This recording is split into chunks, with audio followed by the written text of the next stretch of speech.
ദിലീപ് വീണ്ടും പോലീസ് കസ്റ്റഡിയിൽ. ദിലീപിനെ നാളെ വൈകിട്ട് 5 വരെ പോലീസ് കസ്റ്റഡിയിൽ വിട്ടുകൊണ്ട് അങ്കമാലി കോടതി ഉത്തരവിട്ടു.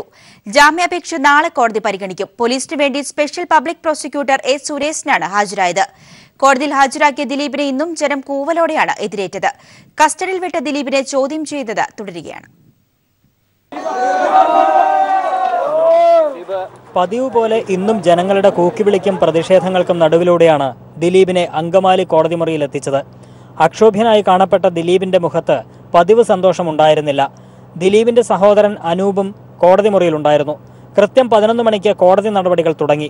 ദിലീപിന്റെ കേസ് വിളിച്ചയുടൻ തന്നെ പ്രോസിക്യൂഷൻ വാദം തുടങ്ങി. നടന്നത് ഗുരുതര കുറ്റമെന്ന് ചൂണ്ടിക്കാട്ടിയ പ്രോസിക്യൂഷൻ അന്വേഷണം തുടരുകയാണെന്ന് കോടതിയെ അറിയിച്ചു. കേസിൽ നിർണായക തെളിവായ നടി ആക്രമിക്കപ്പെടുന്ന ദൃശ്യങ്ങൾ പകർത്തിയ മൊബൈൽ ഫോൺ കണ്ടെടുക്കേണ്ടതുണ്ട്. അത് എവിടെയാണെന്നത് സംബന്ധിച്ച് പ്രതിയിൽ നിന്ന് വിവരങ്ങൾ തേടണം. അതിനാൽ ദിലീപിന്റെ പോലീസ് കസ്റ്റഡി നീട്ടി നൽകണമെന്ന് പ്രോസിക്യൂഷൻ ആവശ്യപ്പെട്ടു. പ്രോസിക്യൂഷൻ വാദങ്ങളെ പ്രതിഭാഗം എതിർത്തു. ദൃശ്യങ്ങൾ പകർത്തിയ മൊബൈൽ ഫോൺ സംബന്ധിച്ച് 1-ാം പ്രതിയിൽ നിന്നും കിട്ടാത്ത വിവരങ്ങൾ എങ്ങനെ 11-ാം പ്രതിക്ക് അറിയുമെന്ന് ദിലീപിന്റെ അഭിഭാഷകൻ രാംകുമാർ ചോദിച്ചു. കേസിൽ സാക്ഷികളില്ലാത്തതിനാൽ പോലീസ് മാപ്പുസാക്ഷികളെ കൂട്ടുപിടിച്ച് ദിലീപിനെ അന്യായമായി കസ്റ്റഡിയിൽ വെച്ചിരിക്കുകയാണെന്നും രാംകുമാർ കോടതിയിൽ ആരോപിച്ചു. ഇതിനിടെ ദിലീപിന് എന്തെങ്കിലും പരാതിയുണ്ടോ എന്ന് മജിസ്ട്രേറ്റ് ആരാഞ്ഞു. തനിക്ക് പരാതിയൊന്നുമില്ലെന്ന് ദിലീപ് മറുപടി നൽകി. ഇരുവാദങ്ങളും കേട്ട കോടതി ദിലീപിനെ നാളെ വൈകിട്ട് 5 മണി വരെ പോലീസ് കസ്റ്റഡിയിൽ വിട്ടുകൊണ്ട് ഉത്തരവിട്ടു. ദിലീപിന്റെ ജാമ്യാപേക്ഷ പരിഗണിക്കുന്നതും നാളത്തേക്ക് മാറ്റി. കോടതി നടപടികൾ പൂർത്തിയാക്കി ദിലീപിനെ തിരികെ വാഹനത്തിൽ കയറ്റുമ്പോഴും ജനം കൂക്കി വിളിക്കുന്നുണ്ടായിരുന്നു. കോടതിയിൽ നിന്നിറക്കിയ ദിലീപിനെ വീണ്ടും ചോദ്യം ചെയ്യാനായി ആലുവ പോലീസ് ക്ലബിലെത്തിച്ചു. News bureau, Kochi. ചോദ്യം ചെയ്യലിനോട് ദിലീപ് സഹകരിക്കുന്നില്ലെന്ന് പോലീസ് കോടതിയിൽ. ദിലീപിനെതിരെ ശക്തമായ തെളിവുണ്ടെന്ന് special public prosecutor advocate Suresan. നിർണായകമായ ഫോൺ പിടിച്ചെടുക്കേണ്ടതുണ്ടെന്നും പ്രോസിക്യൂഷൻ. അതേസമയം സാക്ഷികളില്ലാത്ത കേസിൽ മാപ്പുസാക്ഷി ഉണ്ടാക്കാനുള്ള ശ്രമമാണ് പോലീസ് നടത്തുന്നതെന്ന് ദിലീപിന്റെ അഭിഭാഷകൻ അഡ്വക്കേറ്റ് രാംകുമാർ പറഞ്ഞു. ജാമ്യാപേക്ഷ വാദത്തിന് വേണ്ടി നാളെ ഉച്ചയ്ക്ക് വെച്ചിട്ടുണ്ട്. സാക്ഷിയില്ലാത്തതുകൊണ്ട് മാപ്പുസാക്ഷി അന്വേഷിച്ചാണ് പോലീസ്. കസ്റ്റഡി ആപ്ലിക്കേഷൻ നാളെ 5 മണി വരെ കൊടുത്തിട്ടുള്ളൂ. ജാമ്യാപേക്ഷ നാളെ ഉച്ചയ്ക്കാണ്. അതുവരെ എന്തെങ്കിലും ചെയ്യണ്ടേ കോടതി? അവര് ആത്മവിശ്വാസം സ്പെഷ്യൽ പ്രോസിക്യൂട്ടർ വന്നിട്ടുണ്ട്. അവരോട് 1-ാം പ്രതിയുടെ മൊബൈൽ കണ്ടെടുത്ത് കൊടുക്കാനുള്ള ചുമതല മറ്റു പ്രതികൾക്കില്ല. മതിയായ തെളിവുണ്ട് കോടതിയിൽ പ്രൊഡ്യൂസ് ചെയ്യും. പ്രോസിക്യൂഷൻ ആത്മവിശ്വാസമായി നമുക്ക് കാണാമോ? തീർച്ചയായിട്ടും. പൾസർ സുനിയുടെ മുൻ അഭിഭാഷകൻ അഡ്വക്കേറ്റ് പ്രതീഷ് ചാക്കോയോട് ചോദ്യം ചെയ്യലിന് ഹാജരാകാൻ ഹൈക്കോടതി നിർദ്ദേശിച്ചു. നടിയുടെ ദൃശ്യങ്ങൾ പകർത്തിയ മൊബൈൽ ഫോൺ കണ്ടെടുക്കേണ്ടത് അനിവാര്യമാണെന്ന് സർക്കാർ ഹൈക്കോടതി അറിയിച്ചു. കൃത്യത്തിനു ശേഷം മൊബൈൽ അഭിഭാഷകന് കൈമാറിയതായി പൾസർ സുനി മൊഴി നൽകിയിരുന്നു. മൊഴിപ്പകർപ്പ് പോലീസ് കോടതിയിൽ ഹാജരാക്കി. തന്റെ അറസ്റ്റ് തടയണമെന്ന അഡ്വക്കേറ്റ് പ്രതീഷ് ചാക്കോയുടെ ആവശ്യം കോടതി അംഗീകരിച്ചില്ല. അറസ്റ്റ് ചെയ്യരുതെന്ന് നിർദ്ദേശിക്കാനാവില്ലെന്ന് വ്യക്തമാക്കിയ കോടതി അന്വേഷണ സംഘം ആവശ്യപ്പെട്ടാൽ ചോദ്യം ചെയ്യലിന് ഹാജരാകാനും അഭിഭാഷകനോട് നിർദ്ദേശിച്ചു. കുറ്റവാളി അല്ലെങ്കിൽ അറസ്റ്റ് ഉണ്ടാവില്ലെന്നും കോടതി ചൂണ്ടിക്കാട്ടി. ഹർജി ചൊവ്വാഴ്ച വീണ്ടും പരിഗണിക്കും. മൊബൈൽ ഫോൺ കണ്ടെടുക്കേണ്ടത് അനിവാര്യമാണെന്ന് സർക്കാർ കോടതി അറിയിച്ചു. നടിയുടെ അപകീർത്തികരമായ ചിത്രങ്ങളും ദൃശ്യങ്ങളും പുറത്തുപോകുന്നത് അനുവദിക്കാനാവില്ല. ദൃശ്യങ്ങൾ പകർത്തിയ മൊബൈൽ അഭിഭാഷകന് കൈമാറിയതായി പ്രതിയായ സുനിൽകുമാർ മൊഴി നൽകിയിട്ടുള്ളതായും പോലീസ് കോടതിയിൽ അറിയിച്ചു. അഭിഭാഷകനെ ഇതുവരെ പ്രതി ചേർത്തിട്ടില്ലെന്നും സർക്കാർ കോടതിയിൽ വ്യക്തമാക്കി. പൾസർ സുനിയുടെ മൊഴിയുടെ പകർപ്പും സർക്കാർ കോടതിയിൽ സമർപ്പിച്ചിട്ടുണ്ട്. പിടിയിലാകുന്നതിന് മുൻപായി അഭിഭാഷകനെ സമീപിച്ച വിവരവും മൊബൈൽ ഫോൺ കൈമാറിയ വിവരവും മൊഴിയിലുണ്ട്. കേസ് ഏറ്റെടുക്കുന്നതിനും കീഴടങ്ങുന്നതിന് അവസരമൊരുക്കുന്നതിനും 1 ലക്ഷം രൂപ പ്രതിഫലം നൽകാമെന്ന് താൻ അഭിഭാഷകനോട് പറഞ്ഞു. ദൃശ്യങ്ങൾ പകർത്തിയ MI മൊബൈൽ ഫോൺ കൈവശമുണ്ടെന്ന് പറഞ്ഞപ്പോൾ അത് ലോക്കറിൽ സൂക്ഷിക്കണമെന്ന് അഭിഭാഷകൻ നിർദ്ദേശിച്ചു. അഭിഭാഷകൻ ആവശ്യപ്പെട്ട പ്രകാരം താൻ ഫോൺ കൈമാറി. അത് അഭിഭാഷകൻ പോക്കറ്റിൽ നിക്ഷേപിക്കുന്നത് കണ്ടു എന്നുമാണ് പൾസറിന്റെ മൊഴിയിലുള്ളത്. പൾസർ സുനിയുടെ മുൻ അഭിഭാഷകനാണ് പ്രതീഷ് ചാക്കോ. നേരത്തെ അഭിഭാഷകന്റെ ഓഫീസിലും മറ്റും നടത്തിയ തിരച്ചിലിൽ മൊബൈൽ ഫോൺ കണ്ടെത്താൻ പോലീസിന് കഴിഞ്ഞിരുന്നില്ല. ഈ സാഹചര്യത്തിലാണ് അഭിഭാഷകനെ ചോദ്യം ചെയ്യാൻ പോലീസ് തീരുമാനിച്ചത്. ചോദ്യം ചെയ്യലിന് ഹാജരാകാൻ അഭിഭാഷകനോട് കോടതി നിർദ്ദേശിച്ചതോടെ ചോദ്യം ചെയ്യൽ ഉൾപ്പെടെയുള്ള നടപടികളിലേക്ക് പോലീസിന് ഇനി കടക്കാം. News bureau, Kochi. People exclusive. നടൻ ദിലീപിന് കേരളത്തിലെ കണ്ണായ സ്ഥലങ്ങളിൽ വസ്തുക്കളുണ്ടെന്ന് തെളിയിക്കുന്ന രേഖ പീപ്പിൾ ടിവിക്ക് ലഭിച്ചു. കേരളത്തിലെ 6ഓളം ജില്ലകളിലായി 55 വസ്തു ഇടപാടുകളാണ് നടൻ നടത്തിയതെന്ന് രജിസ്ട്രേഷൻ വകുപ്പ് അന്വേഷണ സംഘത്തിന് റിപ്പോർട്ട് നൽകി. ആക്രമിക്കപ്പെട്ട നടിയുമായി ദിലീപിന് റിയൽ എസ്റ്റേറ്റ് ബന്ധമില്ലെന്നും റിപ്പോർട്ടിൽ പരാമർശം. വിപണി വിലയേക്കാൾ കുറഞ്ഞ തുകയ്ക്കാണ് താരം നടത്തിയ പല ഇടപാടുകളും. 28 കോടി രൂപ ആസ്തി കാണിച്ചിരിക്കുന്ന ഭൂമിയുടെ ഇപ്പോഴത്തെ മതിപ്പ് വില 10 ഇരട്ടിയെങ്കിലും അധികമാണ്. തനിക്കും ദിലീപിനുമിടയിൽ റിയൽ എസ്റ്റേറ്റ് ഇടപാടുകൾ ഉണ്ടായിരുന്നില്ലെന്ന നടിയുടെ വാദം ശരിവെക്കുന്ന റിപ്പോർട്ടാണ് രജിസ്ട്രാർ ജനറൽ അന്വേഷണ സംഘത്തിന് കൈമാറിയത്. ആക്രമിക്കപ്പെട്ട നടിയുമായി ഭൂമി ഇടപാടുകൾ ഒന്നും തന്നെ ദിലീപിന് ഇല്ല എന്നാണ് രേഖകൾ. എന്നാൽ കേരളത്തിലെ 6 ജില്ലകളിലായി കോടിക്കണക്കിന് രൂപയുടെ വസ്തുക്കളാണ് ദിലീപിന്റെയും ബന്ധുക്കളുടെയും പേരിലുള്ളത്. രേഖകൾ പരിശോധിച്ചാൽ താരരാജാവ് ഒരു ചെറിയ മീനായിരുന്നില്ലെന്ന് വ്യക്തമാവും. 2003 ശേഷമാണ് ദിലീപ് റിയൽ എസ്റ്റേറ്റ് രംഗത്ത് കൈവക്കുന്നത്. വിപണി വിലയേക്കാൾ വളരെ കുറഞ്ഞ ഇടപാടുകളാണ് പല സ്ഥലത്തും നടന്നത് എന്നത് ദുരൂഹത ഉണർത്തുന്നു. ദക്ഷിണേന്ത്യയിലെ പ്രധാന ടൂറിസ്റ്റ് കേന്ദ്രമായ കുമരകം വില്ലേജിലാണ് ദിലീപിന്റെ ഏറ്റവും വലിയ റിയൽ എസ്റ്റേറ്റ് ഇടപാട് നടന്നത്. എറണാകുളം ജില്ലയിലാണ് ഏറ്റവും അധികം ഭൂമി ദിലീപ് വാങ്ങിക്കൂട്ടിയത്. 2003 ശേഷം 37 വസ്തുക്കൾ വാങ്ങുകയും വിൽക്കുകയും ചെയ്തു. എറണാകുളം നഗരത്തിന്റെ കണ്ണായ സ്ഥലങ്ങളിലടക്കം ജില്ലയുടെ വിവിധ പ്രദേശങ്ങളിലെ 9 വസ്തുക്കൾ താരമായ ദിലീപിന്റെ പേരിൽ തന്നെയാണുള്ളത്. 3 സ്ഥലങ്ങൾ ദിലീപ് പാർട്ട്ണർഷിപ്പിൽ വാങ്ങിയതാണെങ്കിൽ മുമ്പ് ആദായ വിലയ്ക്ക് വാങ്ങിയ 10 സ്ഥലങ്ങൾ വാങ്ങിയതിന്റെ ഇരട്ടിയിലധികം തുകയ്ക്ക് വിറ്റു. എന്നാൽ കരുമാളൂർ വില്ലേജിന് കീഴിലെ 1.5 കോടിയിലേറെ രൂപയുടെ സ്വത്തുവകകൾ മഞ്ജു 2015 മകളായ മീനാക്ഷിയുടെ പേരിൽ എഴുതി വെച്ചു. സ്ഥലത്തിന് തീവലയുള്ള മരട് പൂണിത്തുറയിൽ 3,06,00,000 രൂപ വില വരുന്ന 9 സ്ഥലങ്ങൾ അൽക്കാദിൽ ഹോട്ടൽസിന്റെ പേരിൽ ദിലീപ് പാർട്ട്ണർമാരോടൊപ്പം വാങ്ങിക്കൂട്ടി. എറണാകുളം കഴിഞ്ഞാൽ പിന്നെ ഏറ്റവും അധികം വസ്തു ഇടപാട് നടന്നിരിക്കുന്നത് തൃശൂർ ജില്ലയിലെ ചാലക്കുടിയിലാണ്. 11 വസ്തുക്കൾ കിഴക്കേ ചാലക്കുടിയിൽ മാത്രം ദിലീപിന്റെ പേരിലുണ്ട്. വസ്തുക്കൾ പലതിന്റെയും വിപണി വില കുറച്ചാണ് കാണിച്ചിരിക്കുന്നത്. ആലുവയിൽ GP ചാരിറ്റബിൾ ട്രസ്റ്റിന്റെ പേരിൽ എത്ര ഭൂമി ദിലീപും കുടുംബവും വാങ്ങി എന്നതിന്റെ കണക്ക് വ്യക്തമല്ല. ദിലീപിന്റെ സ്വത്തിടപാടിന്റെ വിശദാംശങ്ങൾ അറിയുന്നതിന് എൻഫോഴ്സ്മെന്റ് അന്വേഷണം ആരംഭിച്ചിട്ടുണ്ട്. S. ജീവൻകുമാർ, തിരുവനന്തപുരം. ദിലീപ് വിഷയത്തിൽ തെറ്റുകാരനല്ലെന്ന വിശദീകരണവുമായി MLA അൻവർ സാദത്ത്. ദിലീപുമായി വർഷങ്ങളായുള്ള ബന്ധമാണ് തനിക്കുള്ളതെന്നും സാമ്പത്തിക ഇടപാടുകൾ ഉൾപ്പെടെയുള്ളതൊന്നും ദിലീപുമായിട്ടില്ലെന്നും അൻവർ സാദത്ത് വ്യക്തമാക്കി. കൊച്ചിയിൽ ആക്രമിക്കപ്പെട്ട നടിയെ അനുകൂലിക്കുന്നവരുടെ FB പോസ്റ്റുകൾക്കെതിരെ സൈബർ കൊട്ടേഷൻ. ആസിഫ് അലിക്ക് നേരെ നടന്നത് സൈബർ കൊട്ടേഷനാണെന്നും സൂചനയുണ്ട്. സംഭവത്തിന് പിന്നിൽ PR ഏജൻസികളാണെന്നാണ് സംശയം. അതേസമയം ദിലീപിന് അനുകൂലമായി വാർത്ത ചമയ്ക്കുന്ന PR ഏജൻസി പോലീസ് നിരീക്ഷണത്തിലാണ്. ഫേസ്ബുക്കിലും മറ്റു ചില സാമൂഹ്യ മാധ്യമങ്ങളിലും നിറഞ്ഞു നിൽക്കുന്ന ദിലീപ് അനുകൂല പോസ്റ്റുകളുടെ പിന്നാമ്പുറ കഥകളെപ്പറ്റിയാണ് പോലീസിലെ സൈബർ വിഭാഗം രഹസ്യമായ അന്വേഷണം ആരംഭിച്ചിരിക്കുന്നത്. അക്രമത്തിനിരയായ നടിയെ പിന്തുണച്ച ചില നടന്മാരുടെ ഫേസ്ബുക്ക് പോസ്റ്റുകൾക്ക് താഴെ ആക്ഷേപകരമായ കമന്റുകൾ എഴുതിയ ചില ഫേസ്ബുക്ക് അക്കൗണ്ടുകൾ പോലീസ് നിരീക്ഷണത്തിലാണ്. നടന്റെ പ്രതിച്ഛായ വർദ്ധിപ്പിക്കും വിധത്തിൽ കരുതിക്കൂട്ടിയ വാർത്തകൾ നൽകാൻ 1-ലധികം PR ഏജൻസി ഏൽപ്പിച്ചതായിട്ടാണ് ലഭിക്കുന്ന വിവരം. ദിലീപ് ഫാൻസ് അസോസിയേഷനിൽപ്പെട്ട ചിലർക്കാണ് സൈബർ ആക്രമണത്തിന്റെ ചുമതല. ഫാൻസുകാരുടെ വാട്സ്ആപ്പ് ഗ്രൂപ്പിലേക്ക് നടൻ ദിലീപ് നടത്തിയ ജീവകാരുണ്യ പ്രവർത്തനങ്ങളുടെ നിറം പിടിപ്പിച്ച കഥകൾ വീണ്ടും എത്തുന്നുണ്ട്. കേസുമായി ബന്ധപ്പെട്ട് വാർത്ത റിപ്പോർട്ട് ചെയ്യുന്ന എല്ലാ സൈറ്റുകളും PR ഏജൻസിയുടെ നിരീക്ഷണത്തിലാണ്. വാർത്ത നൽകുമ്പോൾ തന്റെ കൂട്ടത്തോടെ വന്ന അശ്ലീലമായ കമന്റുകൾ എഴുതാനാണ് നൽകിയിരിക്കുന്ന നിർദ്ദേശം. ഫേക്ക് പ്രൊഫൈൽ വഴി ആക്ഷേപിക്കുന്നതാണ് മറ്റൊരു രീതി. ട്രോൾ പടച്ചുവിടുന്ന ചില വ്യക്തികളെ നേരിൽ സ്വാധീനിച്ച് പരമാവധി ദിലീപ് അനുകൂല അവസ്ഥ സൃഷ്ടിക്കാനുള്ള നിർദ്ദേശമാണ് നടന്റെ ചില അടുത്ത കേന്ദ്രങ്ങൾ നൽകിയ മറ്റൊരു കൊട്ടേഷൻ. നടനൊപ്പം അഭിനയിക്കാനില്ലെന്ന് നിലപാടെടുത്ത ആസിഫ് അലിക്ക് കമന്റുകൾ എതിരായപ്പോൾ നിലപാട് തിരുത്തേണ്ടി വന്നു.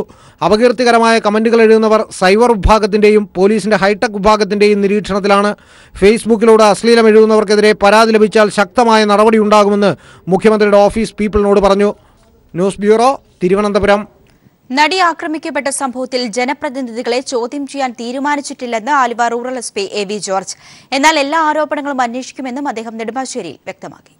ഏത് അലിഗേഷൻ വന്നാലും അതിനെ സംബന്ധിച്ച് അന്വേഷിക്കാനുള്ള നടപടി നമ്മുടെ ടീമിന്റെ ഭാഗത്തുനിന്ന് നമുക്ക് എല്ലാവരും എന്തെല്ലാം അലിഗേഷൻസ് ഉണ്ടോ ആ ഭാഗം എല്ലാം അന്വേഷിക്കാനുള്ള നമുക്ക് പൂർണ്ണമായിട്ടുള്ള അധിക സ്വാതന്ത്ര്യം നമുക്കുണ്ട്. അത് ഇന്ന ആളൊന്നുമില്ല. ആവശ്യമാണെങ്കിൽ ആരും നമ്മൾ ചോദിക്കും. ഇൻവെസ്റ്റിഗേഷനെ സംബന്ധിച്ചിട്ടുള്ള കാര്യങ്ങൾ നമുക്കെല്ലാം പബ്ലിക്കുമായിട്ടോ അല്ലെങ്കിൽ പ്രശ്നം നമുക്ക് ഷെയർ ചെയ്യാൻ സാധിക്കില്ല. അത് അപ്പോൾ അതിനെ സംബന്ധിച്ചുള്ള അന്വേഷണം അതിൻ്റെ രീതിയിലുള്ള ശരിയായ രീതിയിൽ നമ്മൾ മുമ്പോട്ട് പോകുന്നുണ്ട്. നമ്മൾ ഏതെല്ലാം രീതിയിലുള്ള അലിഗേഷൻസ് വരുന്നുണ്ടോ ആ അലിഗേഷൻസ് ആ ആംഗിൾ നമ്മൾ അന്വേഷിക്കേണ്ടത്. ഇന്നത് നമുക്ക് പറയാം, ഇന്ന് സ്പെസിഫിക് ആയിട്ടില്ല. ഏതെല്ലാം ഒരു പരാതി വന്നു അത് ഇങ്ങനെയാണ് അതല്ലേ അങ്ങനെയുണ്ട് അതിനെ സംബന്ധിച്ച് അന്വേഷിക്കണം എന്ന് പറഞ്ഞാൽ നമ്മളത് അന്വേഷിക്കേണ്ടത് ആ ഭാഗം നമ്മൾ നെഗ്ലക്ട് ചെയ്യില്ല. തിരികെ വാർത്തകളിലേക്ക്. കോഴിക്കോട് കോട്ടൂർ പഞ്ചായത്തിൽ 16-കാരിയുടെ വിവാഹം തടഞ്ഞു. ജില്ലാ ചൈൽഡ് വെൽഫെയർ പ്രൊട്ടക്ഷൻ ഓഫീസറാണ് വിവാഹം തടഞ്ഞത്. വിവരങ്ങളുമായി AK ലതീഷ് ചേരുകയാണ്. ലതീഷ്, എന്താണ് സംഭവം? വിശദാംശങ്ങൾ. ഇന്നലെ വൈകിട്ടോടു കൂടിയാണ് ഇത്തരമൊരു സംഭവം ഉണ്ടായത്. വിവാഹം ഇന്ന് നിശ്ചയിച്ചിരുന്ന വിവാഹമാണ് ജില്ലാ ചൈൽഡ് പ്രൊട്ടക്ഷൻ ഓഫീസറും അതേപോലെ തന്നെ പോലീസും ചേർന്ന് തടഞ്ഞത്. വീട്ടിൽ എല്ലാവിധ ഒരുക്കങ്ങളും വിവാഹവുമായി ബന്ധപ്പെട്ട് പൂർത്തിയായിരുന്നു. 16 വയസ്സുകാരിയെ വിവാഹം ചെയ്ത് അയക്കാനായിരുന്നു വീട്ടുകാരുടെ പരിപാടി. ഇത് അറിഞ്ഞ നാട്ടുകാരായ ചില ആളുകളാണ് ചൈൽഡ് പ്രൊട്ടക്ഷൻ ഓഫീസിൽ ഇത് സംബന്ധിച്ച് വിവരം നൽകിയത്. ഇതേ തുടർന്ന് പോലീസും ചൈൽഡ് പ്രൊട്ടക്ഷൻ ഓഫീസറും സ്ഥലത്തെത്തി അവരുമായി ചർച്ച നടത്തുകയും കാര്യം അവരെ ബോധ്യപ്പെടുത്തുകയും അവരിൽ നിന്ന് സമ്മതപത്രം ഒപ്പിട്ട് വാങ്ങുകയുമായിരുന്നു. ഇതോടെയാണ് 16 വയസ്സുകാരുടെ വിവാഹം തടയപ്പെട്ടത്. കോഴിക്കോട് കോട്ടൂർ പഞ്ചായത്തിൽ 16-കാരിയുടെ വിവാഹം തടഞ്ഞു. തിങ്കളാഴ്ച മുതൽ സംസ്ഥാനത്തെ സ്വകാര്യ നഴ്സുമാർ ആരംഭിക്കുന്ന അനിശ്ചിതകാല സമരത്തെ വിലക്കി ഹൈക്കോടതി. സമരത്തിനെതിരെ എസ്മ പ്രയോഗിക്കാം. സമരം നിയമവിരുദ്ധമാണെന്നും ജനങ്ങളുടെ ജീവനാണ് വലുതെന്നും കോടതി നിരീക്ഷിച്ചു. എന്നാൽ എസ്മ പ്രയോഗിച്ചാലും സമരത്തിൽ നിന്ന് പിന്നോട്ടില്ലെന്ന് നഴ്സുമാരും വ്യക്തമാക്കി. സുപ്രീം കോടതി നിരീക്ഷണ പ്രകാരമുള്ള വേതന വർധനവ് നടപ്പാക്കണമെന്നാവശ്യപ്പെട്ടാണ് സ്വകാര്യ ആശുപത്രി നഴ്സുമാർ തിങ്കളാഴ്ച മുതൽ അനിശ്ചിതകാല പണിമുടക്ക് സമരത്തിലേക്ക് കടക്കുന്നത്. എന്നാൽ സമരത്തെ വലിയ തോതിലാണ് ഹൈക്കോടതി വാക്കാൽ വിമർശിച്ചത്. നിയമവിരുദ്ധമാണ് നഴ്സുമാരുടെ സമരം. ആവശ്യമെങ്കിൽ സമരത്തിനെതിരെ എസ്മ പ്രയോഗിക്കാൻ ജില്ലാ പോലീസ് മേധാവികൾക്ക് അധികാരമുണ്ടെന്നും കോടതി വാക്കാൽ നിരീക്ഷിച്ചു. സമരക്കാർ മനുഷ്യജീവന് വില കൽപ്പിക്കണം. നഴ്സുമാർ അവശ്യ സർവീസിന്റെ കീഴിൽ വരുന്നതാണെന്ന ആശുപത്രി മാനേജ്മെന്റിന്റെ വാദം ഹൈക്കോടതി ശരിവച്ചു. സമരം ആശുപത്രികളെ ബാധിക്കുമെന്ന മാനേജ്മെന്റിന്റെ ഹർജി പരിഗണിക്കുമ്പോഴായിരുന്നു കോടതിയുടെ നിരീക്ഷണങ്ങൾ. അതേസമയം എസ്മ പ്രയോഗിച്ചാലും തിങ്കളാഴ്ച ആരംഭിക്കുന്ന സമരത്തിൽ നിന്ന് പിന്നോട്ടില്ലെന്ന് നഴ്സുമാർ വ്യക്തമാക്കി. UNA പ്രസിഡന്റ് സിബി മുകേഷ് ഇനി രാജ്യത്ത് ഹൈക്കോടതി മാത്രമല്ലോ, വേറെ കോടതികളുണ്ടല്ലോ, അങ്ങോട്ട് മുന്നോട്ട് പോകുന്നതിനെ കുറിച്ച് ആലോചിക്കും. അടിയന്തരമായി സംസ്ഥാന കമ്മിറ്റി കൂടി തീരുമാനമെടുക്കും. പക്ഷേ സമരത്തിൽ നിന്ന് 17ാമത്തെ സമരത്തിൽ നിന്ന് പിന്നോട്ട് പോകുന്നതിനെ കുറിച്ച് ഇതുവരെ UN ഒരു തീരുമാനമെടുത്തിട്ടില്ല. അങ്ങനെ പിന്നോട്ട് പോകില്ല എന്നുള്ളത് തന്നെയാണ് UN തീരുമാനം. സമരം നഴ്സുമാർ പിൻവലിക്കണമെന്ന് ആരോഗ്യമന്ത്രി KK ശൈലജ ആവശ്യപ്പെട്ടു. ഇവരുമായി ചർച്ച നടത്തുന്ന കാര്യം തൊഴിൽ മന്ത്രിയുമായി ആലോചിച്ച് തീരുമാനിക്കുമെന്നും മന്ത്രി തിരുവനന്തപുരത്ത് പ്രതികരിച്ചു. ഞാനിപ്പോഴും പറയുന്നത് ഹൈക്കോടതിയുടെ പരാമർശത്തിന്റെ വെളിച്ചത്തിൽ എല്ലാവരും തിരിച്ച് ജോലിക്ക് കയറണം. ചർച്ച ആയത് തൊഴിൽ പ്രശ്നമാണല്ലോ വരുന്നത്. കഴിഞ്ഞ തവണ എന്നെയും കൂടി ക്ഷണിച്ചതാണ് ആ ചർച്ചയിൽ പങ്കെടുക്കാൻ. അപ്പോൾ അത് തൊഴിൽ വകുപ്പ് മന്ത്രിയോട് കൂടി ആലോചിച്ചിട്ട് എനിക്ക് പറയാൻ പറ്റുള്ളൂ. തിങ്കളാഴ്ചയാണ് മാനേജ്മെന്റിന്റെ ഹർജിയിന്മേലുള്ള ഹൈക്കോടതി വിധി. കൊച്ചിക്കൊപ്പം ന്യൂസ് ബ്യൂറോ, തിരുവനന്തപുരം. നഴ്സുമാരുടെ സമരം തീർക്കാൻ സർക്കാർ ഇടപെടണമെന്ന് ഭരണപരിഷ്കാര കമ്മീഷൻ ചെയർമാൻ VS അച്യുതാനന്ദൻ. കോടതി വിധി അനുസരിച്ചുള്ള ശമ്പള വർധന നടപ്പിലാക്കാൻ മാനേജ്മെന്റുകൾക്കെതിരെ സമ്മർദ്ദം ചെലുത്തണമെന്നും അദ്ദേഹം വ്യക്തമാക്കി. ബഹുമാനപ്പെട്ട സുപ്രീം കോടതിയുടെ വ്യക്തമായ നിർദ്ദേശങ്ങളുടെ അന്തസ്സത്ത പൂർണ്ണമായും ഉൾക്കൊള്ളുന്ന ശമ്പള പരിഷ്കരണത്തിന് നഴ്സുമാർക്ക് അർഹതയുണ്ട്. കോടതി നിർദ്ദേശം പാലിക്കപ്പെടുന്നു എന്ന് സർക്കാർ ഉറപ്പുവരുത്തണം. ഇന്ത്യ ചൈന പ്രശ്നം ചർച്ച ചെയ്യാൻ ദില്ലിയിൽ സർവകക്ഷി യോഗം പുരോഗമിക്കുന്നു. രാഷ്ട്രീയ പാർട്ടി പ്രതിനിധികളെ കൂടാതെ കേന്ദ്രമന്ത്രിമാർ, ദേശീയ സുരക്ഷാ ഉപദേഷ്ടാവ് അജിത് ഡോവൽ, വിദേശകാര്യ സെക്രട്ടറി S ജയശങ്കർ തുടങ്ങിയവർ യോഗത്തിൽ പങ്കെടുക്കുന്നുണ്ട്. മനു ശങ്കർ ചേരുകയാണ് വിവരങ്ങളുമായി. മനു, യോഗം എങ്ങനെ പുരോഗമിക്കുന്നു? ഒരു സമവായത്തിൽ എത്തിച്ചേരാനുള്ള സാധ്യതയുണ്ടോ? തിങ്കളാഴ്ച പാർലമെന്റ് സമ്മേളനം തുടങ്ങാനിരിക്കെ കൂടിയാണ് വിവിധ ദേശീയ വിഷയങ്ങളിൽ പ്രതിപക്ഷത്തിന്റെ സമവായം തേടി കേന്ദ്ര ആഭ്യന്തരമന്ത്രി രാജ്നാഥ് സിംഗിന്റെ വസതിയിൽ കേന്ദ്രമന്ത്രിമാർ പ്രതിപക്ഷ നേതാക്കളുമായുള്ള കൂടിക്കാഴ്ച നടത്തുന്നത്. ഇപ്പോഴും കൂടിക്കാഴ്ച പുരോഗമിക്കുകയാണ്. പ്രധാനമായും 3 വിഷയങ്ങളിലാണ് ഒരു സമവായ സാധ്യതകൾ കേന്ദ്ര സർക്കാർ ഉറ്റുനോക്കുന്നത്.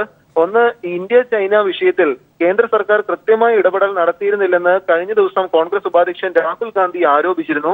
ഈ ഒരു സാഹചര്യത്തിൽ ഇന്ത്യയിലുള്ള ചൈനീസ് അംബാസഡറുമായി കൂടിക്കാഴ്ച നടത്തിയെന്നും കോൺഗ്രസ് ഉപാധ്യക്ഷൻ വ്യക്തമാക്കിയിരുന്നു.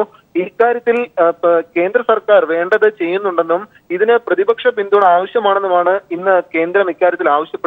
ഇതോടൊപ്പം ഈ അതിർത്തി ഡോക്ലാൻ ഇപ്പോഴുള്ള സൈനിക വിന്യാസം സംബന്ധിച്ച് ചൈന അതിർത്തി പ്രകടിപ്പിക്കുമ്പോഴും ഇന്ത്യൻ അതിർത്തി സുരക്ഷിതമാക്കാനുള്ള എല്ലാ നീക്കങ്ങളുമായി മുന്നോട്ട് പോകുമെന്ന നിലപാടിൽ തന്നെയാണ് കേന്ദ്ര സർക്കാർ ഉള്ളതെന്നും പ്രതിപക്ഷ പാർട്ടി യോഗത്തിൽ ഈ കേന്ദ്ര പ്രതിനിധികളായി സുഷമ സ്വരാജും ആഭ്യന്തരമന്ത്രി രാജ്നാഥ് സിംഗും പ്രതിപക്ഷ നേതാക്കളെ അറിയിച്ചു. ഇതോടൊപ്പം അമർനാഥ് തീർത്ഥാടകർക്ക് ഇക്കഴിഞ്ഞ ആഴ്ചയാണ് കാശ്മീർ താഴ്വരയിൽ ഭീകരാക്രമണം നേരിടേണ്ടി വന്നത്. ഈ ഒരു സാഹചര്യത്തിൽ അമർനാഥ് തീർത്ഥാടകരുടെ സുരക്ഷ ഉറപ്പാക്കുന്നതിനുള്ള എല്ലാ സജ്ജീകരണങ്ങളും കൂടുതൽ കേന്ദ്ര സേനയെ വിന്യസിക്കുന്നതടക്കമുള്ളത് കേന്ദ്ര സർക്കാർ ചെയ്തു കഴിഞ്ഞുവെന്നുമാണ് ഇന്നത്തെ യോഗത്തിൽ അറിയിച്ചതായുള്ള വിവരം ലഭിക്കുന്നത്. ഇപ്പോഴും യോഗം പുരോഗമിക്കുകയാണ്. കോൺഗ്രസ് നേതാക്കളെ പ്രതിനിധീകരിച്ച് ഗുലാം നബി ആസാദ്, അതോടൊപ്പം CPM general secretary Sitaram Yechury അടക്കമുള്ള പ്രതിപക്ഷ നേതാക്കൾക്കൊപ്പം ദേശീയ സുരക്ഷാ ഉപദേഷ്ടാവ് അജിത് ഡോവൽ, വിദേശകാര്യ സെക്രട്ടറി S ജയശങ്കർ തുടങ്ങിയവരും ഇന്നത്തെ ഈ സംയുക്ത യോഗത്തിൽ പങ്കെടുക്കുന്നുണ്ട്. ഇപ്പോഴും യോഗം പുരോഗമിക്കുകയാണ്. ഗ്രീഷ്മ, പ്രവാസി വോട്ടിന്റെ കാര്യത്തിൽ തീരുമാനം വൈകുന്നതിൽ കേന്ദ്ര സർക്കാരിന് സുപ്രീം കോടതിയുടെ രൂക്ഷ വിമർശനം. ഒരാഴ്ചയ്ക്കകം തീരുമാനം അറിയിക്കണമെന്ന് കോടതി കേന്ദ്രത്തിന് അന്ത്യശാസനം നൽകി. പ്രവാസികൾക്ക് വോട്ട് ചെയ്യാനുള്ള അവസരമൊരുക്കാൻ ജനപ്രാതിനിധ്യ നിയമ ഭേദഗതിയാണോ ചട്ടഭേദഗതിയാണോ ആലോചിക്കുന്നതെന്ന് വ്യക്തമാക്കണമെന്നും നിർദ്ദേശം. പ്രവാസി വോട്ടിന്റെ കാര്യത്തിൽ കേന്ദ്ര സർക്കാർ തീരുമാനം വൈകിപ്പിക്കുന്നതിലാണ് സുപ്രീം കോടതി അതൃപ്തി അറിയിച്ചത്. തീരുമാനം അനന്തമായി നീട്ടിക്കൊണ്ടുപോകാനാകില്ലെന്ന് കോടതി വ്യക്തമാക്കി. തീരുമാനമറിയിക്കാൻ 4 ആഴ്ച സമയം വേണമെന്ന് സർക്കാർ അഭിഭാഷകൻ ആവശ്യപ്പെട്ടു.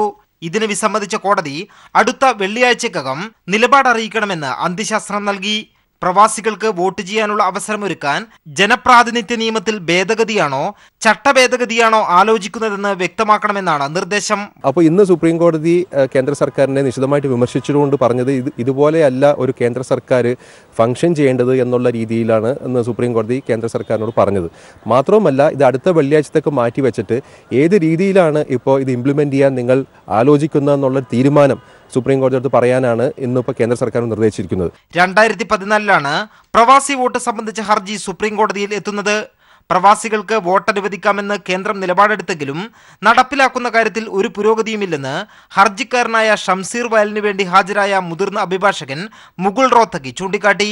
സർക്കാർ ഈ രീതിയിലല്ല പ്രവർത്തിക്കേണ്ടതെന്ന് വിമർശിച്ച കോടതി വെള്ളിയാഴ്ചക്കകം തീരുമാനം അറിയിച്ചില്ലെങ്കിൽ സ്വമേധയാ ഉത്തരവ് പ്രഖ്യാപിക്കുമെന്ന് വ്യക്തമാക്കി. News bureau, Delhi. വയനാട്ടിൽ പ്രായപൂർത്തിയാകാത്ത ആൺകുട്ടികളെ ലൈംഗികമായി പീഡിപ്പിച്ച സംഭവത്തിൽ വൈദികനെതിരെ കേസെടുത്തു. മീനങ്ങാടിക്കടുത്തുള്ള ബാലഭവനിലെ വൈദികനായിരുന്ന സജിക്കെതിരെയാണ് പോക്സോ നിയമപ്രകാരം കേസെടുത്തത്. ബാലഭവൻ അന്തേവാസികളായിരുന്ന 2 കുട്ടികളുടെ പരാതിയിലാണ് കേസ്. കഴിഞ്ഞ അക്കാദമിക വർഷമാണ് കേസിനാസ്പദമായ സംഭവമുണ്ടായത്. സ്കൂൾ അവധിക്കാലത്ത് വൈദികൻ ലൈംഗികമായി ചൂഷണം ചെയ്തിരുന്നതായാണ് 2 ആൺകുട്ടികളുടെ മൊഴി. സംഭവത്തെക്കുറിച്ച് സൂചന ലഭിച്ച ചൈൽഡ് ലൈൻ പ്രവർത്തകരാണ് ആദ്യം കുട്ടികളെ കൌൺസിലിംഗിന് വിധേയരാക്കിയത്. സംഭവത്തെക്കുറിച്ച് ചൈൽഡ് ലൈൻ റിപ്പോർട്ട് നൽകിയതിനെ തുടർന്ന് മീനങ്ങാടി പോലീസ് കുട്ടികളുടെ മൊഴി രേഖപ്പെടുത്തി. മൊഴിയുടെ അടിസ്ഥാനത്തിൽ പ്രായപൂർത്തിയാകാത്ത കുട്ടികളെ ലൈംഗികമായി പീഡിപ്പിച്ചതിന് പോക്സോ നിയമപ്രകാരം വൈദികനെതിരെ കേസെടുത്തിട്ടുണ്ട്. സംഭവം നടന്ന ബാലഭവൻ ഇപ്പോൾ പ്രവർത്തിക്കുന്നില്ല. ബാലഭവനിലെ വൈദികനായിരുന്ന സജി എവിടെയാണെന്നും വ്യക്തമായിട്ടില്ല. ഇയാളെ കണ്ടെത്തി അറസ്റ്റ് ചെയ്യാനുള്ള ശ്രമത്തിലാണ് പോലീസ്. അതേസമയം ഇയാൾ കൂടുതൽ കുട്ടികളെ ചൂഷണം ചെയ്തിട്ടുണ്ടോ എന്നും അന്വേഷിക്കുന്നുണ്ട്. News bureau, Wayanad. Kozhikode Kunnamangalam Madavoor CM സെന്ററിലെ 8ാം ക്ലാസ്സുകാരനെ കുത്തിക്കൊന്നു. പ്രകൃതിവിരുദ്ധ പീഡനത്തിന് വഴങ്ങാത്തതിനാലാണ് കൊലപ്പെടുത്തിയത്. പ്രതി ഷംസുദ്ദീനെ നാളെ കോടതിയിൽ ഹാജരാക്കും. ഇന്ന് രാവിലെയായിരുന്നു സംഭവം. ഇന്ന് രാവിലെയാണ് സംഭവം നടന്നത്. സ്കൂളിൽ പോവാനായി CM സെന്റർ ഹോസ്റ്റലിൽ നിന്ന് പുറത്തേക്ക് വരുമ്പോഴാണ് 8ാം ക്ലാസ്സുകാരൻ അബ്ദുൾ മാജിദിനെ അക്രമി കുത്തി പരിക്കേൽപ്പിച്ചത്. സംഭവം കണ്ടുനിന്ന മറ്റു കുട്ടികൾ ബഹളം വച്ചതിനെ തുടർന്ന് കുട്ടിയെ കോഴിക്കോട് മെഡിക്കൽ കോളേജ് ആശുപത്രിയിൽ എത്തിച്ചെങ്കിലും രക്ഷിക്കാനായില്ല. യാതൊരു പ്രകോപനവുമില്ലാതെ കുട്ടിയെ ആക്രമിക്കുകയായിരുന്നുവെന്നും തങ്ങൾക്ക് അപരിചിതനായ വ്യക്തിയാണ് ആക്രമണത്തിന് പിന്നിലെന്നും അധികൃതർ വ്യക്തമാക്കി. കുട്ടി ടോയ്ലറ്റിലേക്ക് പോകുന്ന സമയത്ത് അപരിചിതനായ ഒരാൾ, ഞങ്ങൾക്ക് മുൻ പരിചയമല്ല, ഇതൊരു തീർത്ഥാടന കേന്ദ്രമാണ്, അതുകൊണ്ട് തന്നെ അവിടെ ഇദ്ദേഹം അവിടെ വന്ന് കാരണമില്ലാതെ ഈ കുട്ടിയെ കുത്തി പരിക്കേൽപ്പിച്ചു.